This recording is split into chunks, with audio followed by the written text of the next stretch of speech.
Renovar documento não é fácil aqui no Brasil, a burocracia é muito grande, a gente sabe, mas já pensou se todos os nossos dados já estivessem num banco de dados oficial e desse para resolver tudo pela internet? Um decreto do presidente Bolsonaro institui o Cadastro Base do Cidadão para regulamentar o compartilhamento de dados entre diferentes órgãos.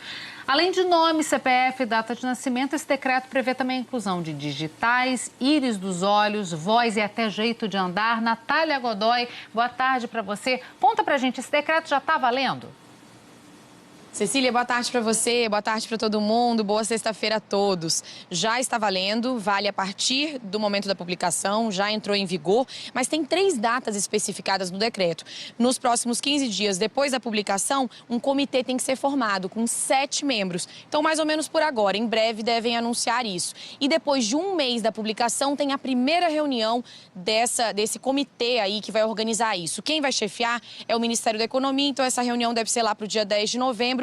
E durante os próximos 3 meses, esse comitê tem que especificar as regras desse compartilhamento de informações. O governo federal defende, colocou e fez esse decreto justamente para isso, para compartilhar as informações, para facilitar a vida das pessoas. Essa é a defesa que o governo faz. Mas aí eu vou chamar uma ilustração, uma tela aí para vocês, para a gente observar quais são o que faz parte, né, dessa base de dados. O que diz o decreto? Primeiro, dados biográficos, CPF, nome, data de nascimento, quem é o seu pai, sua mãe, estado civil.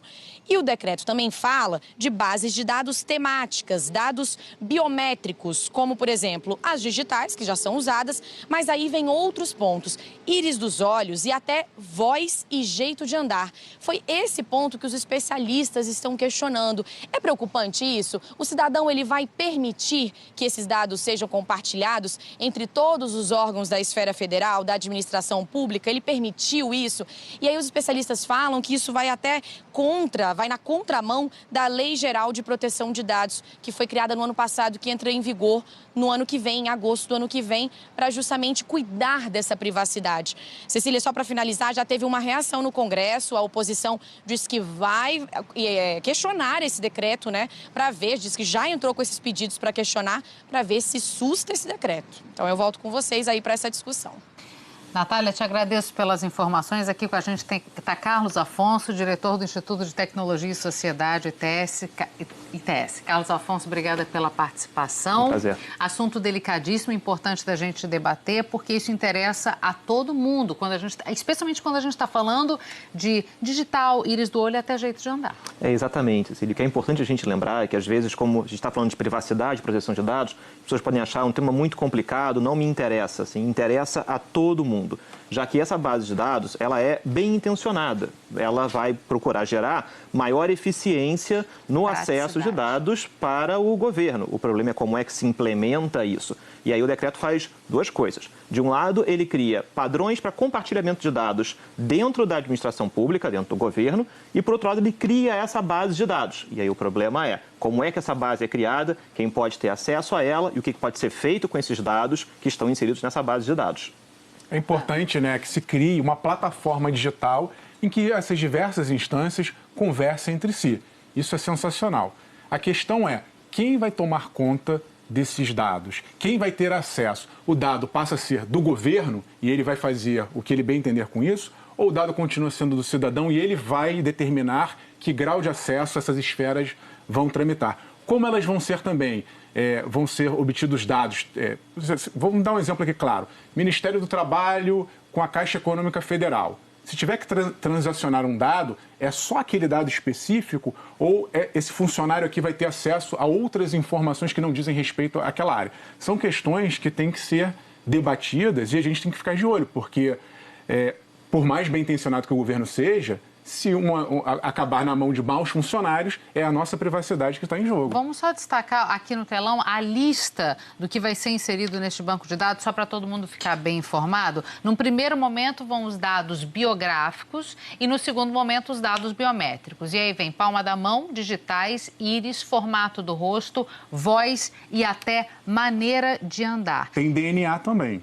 Tem DNA também. Sim. E aí, Carlos Afonso, a gente fala aqui de Brasil, eu queria que você falasse de referências no exterior. A gente cita muito Estônia como um país pequeno, que tem um bom sistema assim, e a Índia, que é um país muito maior, que também tem um banco de dados grande. Mas tem uma diferença importante entre o que faz esse decreto e as experiências internacionais.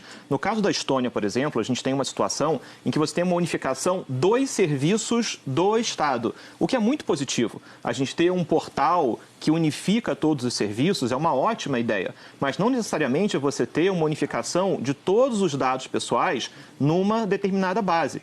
Porque isso é até uma questão que pode gerar uma maior vulnerabilidade. Se eu concentro todos os dados numa mesma base, fica muito mais fácil de eu ter um ataque que possa gerar um vazamento em larguíssima escala. E quanto mais dados pessoais a gente tem na base, mais sensível fica um vazamento como esse. Então, a experiência da Estônia ela é super interessante, mas ela não passa por esse regime de unificação de base, que é algo que a gente deveria ver com cuidado. E a Índia é um outro bom exemplo, já que ela tem um sistema bastante abrangente de identidade digital e usa esse sistema para as mais variadas funções.